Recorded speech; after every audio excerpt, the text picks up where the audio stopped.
So guys, welcome back. So I will be teaching today this Rayleigh's method of finding natural frequency of a single degree as well as a multi-degree of freedom system. So this is a new method by which we can find the natural frequency of any system.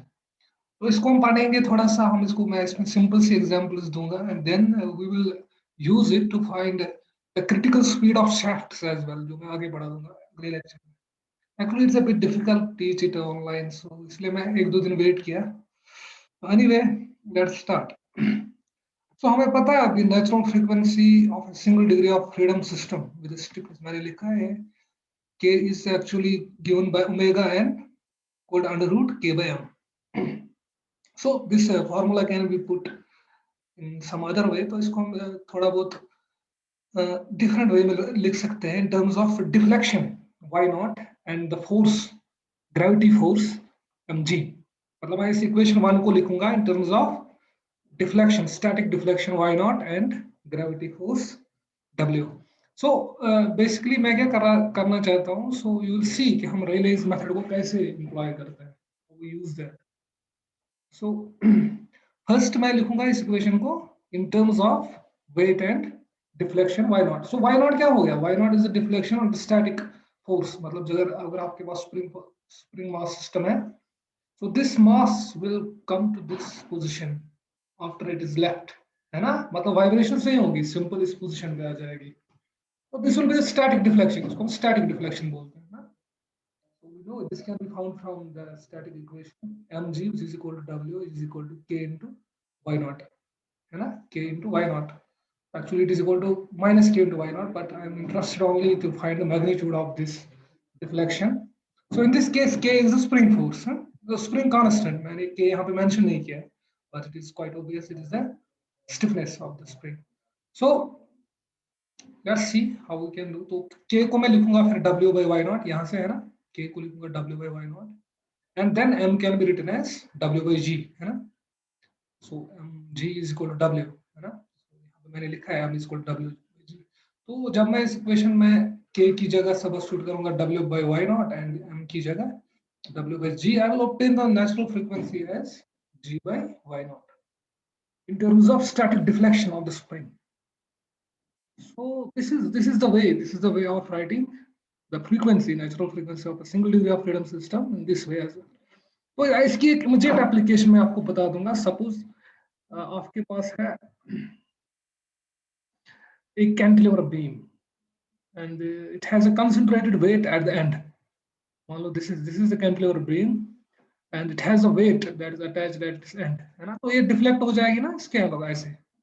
You have studied it.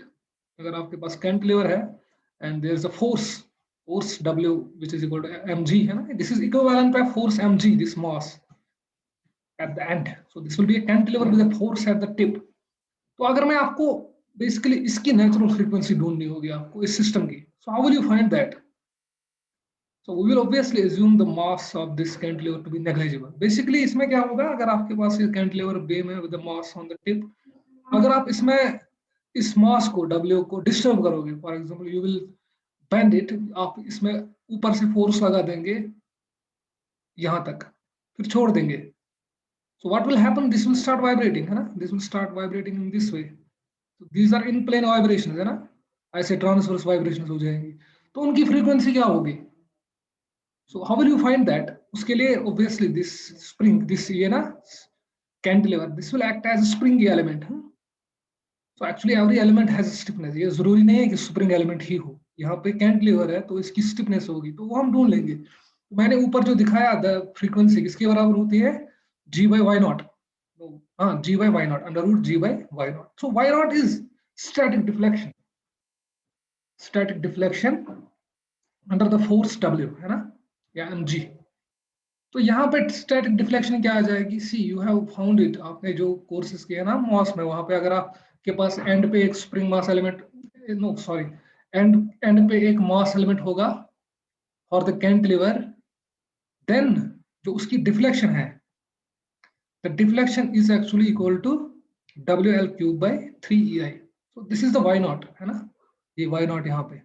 तो जब ये wait यहाँ पे होगा, ये band ऐसे होगी। See I am not showing any vibrations, vibrations नहीं होगी अभी अगर इसमें ये वेट होगा, बट वाइब्रेशंस तब होगी जब इसको डिस्टर्ब करेंगे। तो हमें उन्हीं डिस्टर्ब, जब हम इसको डिस्टर्ब करेंगे उनकी नेचुरल फ्रीक्वेंसी ढूंढेंगे।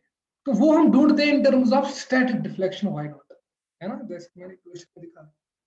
अब वाई नॉट है from MOS, you know that जो मैकेनिक्स ऑफ सॉलिड्स मैंने पढ़ाया वहां पे जो डिफ्लेक्शंस में हम पढ़ते हैं।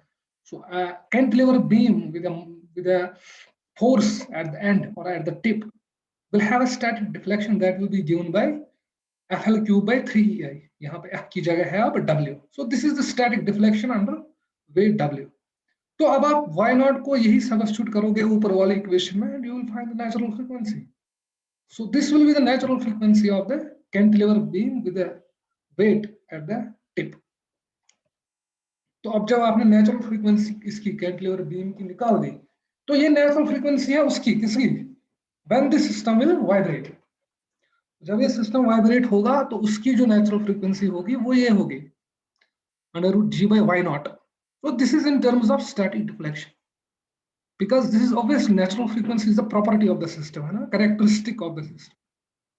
So it is not related with the initial conditions of vibrations में क्या initial conditions देते हैं या क्या नहीं देते हैं. So this is just the natural frequency. And this is a characteristics of the system. It means ये आपको देता है कितनी vibrations होती है per second when a given system is disturbed. If it has no damping, है ना, damping भी नहीं होनी चाहिए because with the addition of damping the frequency might change, है ना, but this is the natural frequency.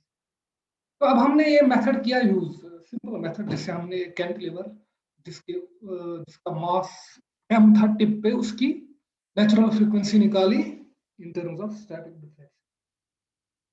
तो ये कौन सी नेचुरल फ्रीक्वेंसी है? जब हम इस कैंटिलीवर सिस्टम को डिस्टर्ब कर लेंगे, फॉर एग्जांपल हम उस W को एक इनिशियल डिस्प्लेसमेंट देंगे और एक इनिशियल वेलोसिटी देंगे, then it will start vibrating and its natural frequency will be given by this. तो इसमें मैंने एक आइडियल कंडीशन ले ली कि जो कैंटिलीवर का मास है दैट्स वेरी स्मॉल. तो अगर उसका मास होता obviously then the natural frequency will change. तो but we will not consider that at this point of time. So अब मैं आपको रेलेज मेथड बता दूंगा कैसे इसी जो है ना स्टैटिक डिफ्लेक्शन को ये यूटिलाइज करता है. So it exploits this condition and it finds the natural frequency of any system. So अगर जो सिस्टम 2 डिग्री ऑफ फ्रीडम भी होगा, लेकिन पहले मैं पढ़ा रहा हूँ 1 डिग्री ऑफ फ्रीडम सिस्टम को, so that कि आप समझ जाए कि रेलेज मेथड क्या है. ये बहुत आसान है. This is actually energy method. So actually ये इसमें मैंने लिखा है for any vibrating system with no damping during the course of vibration the maximum kinetic energy should be equal to maximum potential energy. मतलब जब एक सिस्टम वाइब्रेट होता है तो जो उसकी काइनेटिक एनर्जी होगी ना, maximum kinetic energy, because the system is conservative and there is no damping, there is no energy loss. तो जो मैक्सिमम काइनेटिक एनर्जी होगी वो होनी चाहिए बराबर मैक्सिमम पोटेंशियल एनर्जी के. So once we find the maximum kinetic energy and potential energy then we will equate them. From this condition we can obtain the natural frequency of the system. Let's see how. तो हमें apply करेंगे इसी cantilever beam पे, हम देखेंगे कि आया natural frequency वही आती है जो इससे पहले आ गई. So whether that will be equal to under root g by y naught, where y naught is the static deflection. So this is the basis of Rayleigh's principle. It states that that in a conservative vibrating system in which there is no damping, the maximum kinetic energy should be equal to maximum potential energy, and it employs this method to find the natural frequency, and we will see how. तो ये मान लो यहाँ पे मैंने दिखाया cantilever beam जिसमें wait W है. हम क्या करते हैं काम, हम इसको वाइब्रेट कैसे करेंगे. So we will give an initial displacement of y naught and then we will leave the system with zero velocity. तो फिर ऐसे वाइब्रेट करना स्टार्ट करेंगे ना ये cantilever. So in this case the stiffness element, spring element will be the cantilever itself. देखो यहाँ पे कोई स्प्रिंग नहीं है, but the cantilever has stiffness, है ना. जो हमारा कोई भी सिस्टम है, कोई भी एलिमेंट है, machine element, so that can act as an stiffness element. उसकी अपनी एक स्टिफनेस होती है. तो जब हम इसको डिस्टर्ब करते हैं, it will start vibrating to and fro, and we will assume जब ये वाइब्रेट, फिर हम इसको छोड़ेंगे, we will just give the initial displacement y naught and leave it, and it will start vibrating, and these vibrations will persist ideally, है ना. इसका मतलब ये होगा वाइब्रेशंस बहुत टाइम तक चलेंगे क्योंकि देयर इज नो डैम्पिंग, है ना. But obviously there will be some damping and we are neglecting that. यहाँ पे डैम्पिंग होती है, सिस्टम की डैम्पिंग होती है, but we are treating this system, हम इसको मॉडल करते हैं without damping to see what the natural frequency will be. तो मैंने लिखा है यहाँ पे जो इसका जो डिस्प्लेसमेंट होगा ना इस पॉइंट का, ये जो मास W है, इसका पॉइंट डिस्प्लेसमेंट जो होगा that will be given by y not sin omega t। So we will assume this is harmonic, जो डिस्प्लेसमेंट है इसका, है ना। सो ये ऐसे डिस्प्लेसमेंट करेगा ना, so with respect to time it will be harmonic, मतलब कुछ सपोज एक पोजीशन पे आएगा ये 0 पे है ना, मिडिल ये जो ये वाली पोजीशन है this will be equilibrium position and its displacement is 0. So the displacement is measured from here, ना जो straight line है ना इसके with respect हम displacement measure करते हैं, and the maximum displacement is y naught, and in the जो in between displacement होगा that will be given by this side's harmonic function. So this is an assumption जिसमें हम मानते हैं कि जो इसमें जो mass m है it vibrates sinusoidally. This is true actually, होता है ना हमारी जो हमने जो स्प्रिंग मास सिस्टम में पढ़ा था उसमें जो वाइब्रेशन होते हैं उनको जो उनकी जो इक्वेशन होती है with respect time that is harmonic, वही हार्मोनिक ये है इसमें। So we will write the equation as y equal to y not sin omega t, मतलब ये जो इसका डिस्प्लेसमेंट है that will be given by the harmonic function, and then we will find the maximum potential energy and maximum kinetic energy from this equation, and then we will equate देम एंड वी विल obtain the natural frequency. बहुत आसान है, तो let's see how we can do that. तो आप समझ गए मैं क्या कर रहा हूँ। मैं एक्चुअली यहाँ पे जब ये वाइब्रेट स्टार्ट करना होगा तो जो ये y नॉट है, y है, y will be measured with respect to this, ये ना नीचे ऐसे फ्रॉम दिस पोजीशन, ऊपर भी जाएगा ना जब ये वाइब्रेट होगा ऐसे ऐसे, y with respect to time will be given by y not sin omega t। For example 1 second हो गया, उसके बाद आप क्या लिखोगे, y equal to y not होगा suppose 2 mm sin of omega into 2 seconds, but omega is unknown है ना, ओमेगा अभी हमने फाइंड नहीं किया, we have to find omega, है ना, that is what we are actually about to do। तो वही हम करने वाले हैं। so first we will find the maximum potential energy of the cantilever। इस इक्वेशन से मैक्सिमम पोटेंशियल एनर्जी निकालेंगे पहले। सो मैक्सिमम पोटेंशियल एनर्जी किसके बराबर होगी, 1/2 ऑफ f into डेल्टा, है ना, 1/2 ऑफ kx स्क्वायर होता है ना maximum kinetic energy, where x is the maximum displacement। तो but that is all, that can be also written as 1/2 of f into delta। तो इस केस में f कितना है, the force f is nothing but maximum force is the w, है ना, mg, ये ना इसका जो ये मास है इसका वेट जो है वही होगा इसमें फोर्स। तो मैं लिखूंगा 1/2 of w into y not. so w क्या है, w is the force weight into y not is the maximum displacement of the system, ये ना इस वेट का जो मैक्सिमम डिस्प्लेसमेंट जो मैंने यहाँ पे दिखाया है, maximum displacement is y naught, ना y naught है ना maximum displacement। So the maximum kinetic energy is 1/2 of kx square, which can be written as 1/2 of f into x, where x is the maximum displacement, है ना, तो इसीलिए मैंने लिखा है 1/2 of w into y naught। Basically this potential energy will keep on changing, but इसका जो maximum value होगा वो होगा 1/2 of w into y naught। And then इसी तरह हम kinetic energy find करेंगे, we will find that by finding the velocity from this equation 4। तो इसमें हम इसको ये ना डिफरेंशिएट करेंगे एक बार, तो आपको मिल जाएगा y equal to y not omega cos of omega t, है ना, because from that you will find the maximum velocity. तो मैक्सिमम वेलोसिटी से आप मैक्सिमम काइनेटिक एनर्जी निकालेंगे बाय 1/2 ऑफ mv स्क्वायर। तो यही मैंने यहाँ पे डिफरेंशिएट किया है डॉट लिख के, y dot means velocity, velocity as a function of time, तो वो होगा y not omega sin omega t। अब मैक्सिमम वेलोसिटी कब होगी, मैक्सिमम वेलोसिटी होती है मीन पोजीशन पे, है ना। So maximum velocity will be the coefficient of this function, है ना, देखो साइन का मैक्सिमम वैल्यू होगा 1, तो मैक्सिमम वेलोसिटी होगी फिर 1 into omega into y not which will be y not omega. तो this is the thing that you should understand, जो मैक्सिमम वेलोसिटी हम फाइंड करेंगे वो मैक्सिमम वेलोसिटी होगी तभी जब ये फंक्शन का मैक्सिमम वैल्यू होगा, ये फंक्शन का मैक्सिमम वैल्यू होगा जब t होगा ओमेगा t होगा π/2, 3π/2, 5π/2, है ना, मतलब 90 प्लस 360, है ना, ऐसे ही। कब होगा ये, for example when this sin omega t will be 1, है ना, इसका मैक्सिमम वैल्यू होता है ना 1, तो मैक्सिमम वैल्यू 1 कब होगा, जब ओमेगा 2 होगा फॉर एग्जाम्पल 90 डिग्री, और उसको हम 90 डिग्री को π/2 भी कहते हैं। तो तब मैक्सिमम वेलोसिटी क्या होगी फिर y not into omega. So this will be the maximum velocity, and you should understand this maximum velocity will be only at a particular position. मतलब मीन पोजीशन पे होती है मैक्सिमम वेलोसिटी, आपको पता है ना. मैक्सिमम वेलोसिटी होगी mean position पे और जीरो वेलोसिटी होती है एक्सट्रीम पोजीशन पे. सो कोइंसिडेंटली ऑब्वियसली कि जो फिर पोटेंशियल एनर्जी मैक्सिमम होगी वो भी होगी एक्सट्रीम पोजीशन पे, और जो ये काइनेटिक एनर्जी होगी वो मैक्सिमम होगी मीन पोजीशन पे. तो रेलेज मेथड एम्प्लॉयज कि ये दोनों फिर इक्वल होने चाहिए because there is no loss of energy. This is the trick of employing the Rayleigh's method.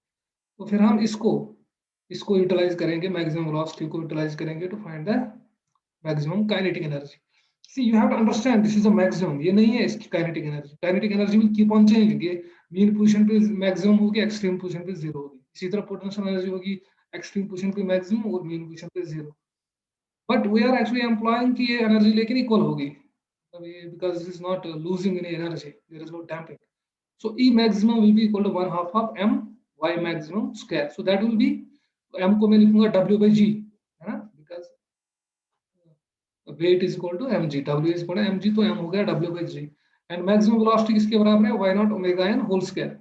And then this will be equal to 1/2 of w by g y naught omega n whole square. तो अब हम रेलेज method क्या employ करता है, it employs this method, इसको equate करता है maximum potential energy और maximum kinetic energy. So once हमने उनको इक्वेट कर लिया, see from this equation I have equated the maximum kinetic energy with the maximum potential energy. We will obtain omega n is equal to under root g by y naught. यही तो निकला था ना, यही तो मैंने पहले निकाला था ना इसकी नेचुरल फ्रीक्वेंसी कैंटिलीवर बीम की, under root g by y naught. By simple मतलब जो हमने इससे पहले पढ़ा था उसको लेके हमने निकाला इसका natural frequency under root g by y naught. So comparing this, we find the Rayleigh's method leads to the correct natural frequency of a cantilever beam with a weight on its tip, and तो ये है natural frequency. So this is the correct method. अब actually हम इसकी अब क्या फायदा है अगर ये मतलब हम natural frequency 1 degree of freedom system की पहले ही पता है, तो उसके लिए फिर Rayleigh's method कब यूज होता है, actually when we will study this 2 degree of freedom system, या जब हम एक shaft को पढ़ेंगे ना जो मोशन में है, अगले लेक्चर में पढ़ा उसकी जब हमने क्रिटिकल स्पीड फाइंड करनी होगी, कौन सी मतलब उसकी जो नेचुरल फ्रीक्वेंसी हमें फाइंड करनी होगी ना, then at that time you will see that Rayleigh's method is indeed useful. यहाँ पे अभी आपको पता नहीं चला ज्यादा इसकी use, but I was trying to demonstrate it, है ना, कि रेलेज मेथड क्या है. बहुत आसान है, just employ maximum kinetic energy and put it equal to the maximum potential energy, and then you find the natural frequency. So anyway there is this problem, मतलब हमें अब ये नेचुरल फ्रीक्वेंसी हमें क्यों फाइंड करनी होगी नेचुरल फ्रीक्वेंसी. बेसिकली जब हमने पढ़ा ना अभी जो जब इससे पहले हम पढ़ रहे थे वाइब्रेटरी, तो जब हम उनकी नेचुरल फ्रीक्वेंसी निकालते हैं ना, then what we do, we have to know this natural frequency from the perspective, क्योंकि जब हम एक सिस्टम को फिर चलाएंगे ना, फॉर एग्जांपल हमारा एक सिस्टम है उसकी नेचुरल फ्रीक्वेंसी हमने निकाली है, तो सपोज उसको हम एज अ शाफ्ट यूज करेंगे. सपोज आपका एक ऑब्जेक्ट है एक शाफ्ट, और उसकी नेचुरल फ्रीक्वेंसी आपने फाइंड कर ली, and then you employ that as a shaft. अब शाफ्ट को जब आप रोटेट करोगे ना, so there will be some disturbance due to the unbalanced forces. तो लेकिन वो जो डिस्टरबेंस होगी ना, अगर जो शाफ्ट है अगर उसको आप चलाएंगे ना उसी फ्रीक्वेंसी पे जो उसकी नेचुरल फ्रीक्वेंसी है, तो वहां पे उसकी जो एम्पलीट्यूड होगा वाइब्रेशंस का वो बहुत ज्यादा होगा because of the resonance. So we have to avoid that condition.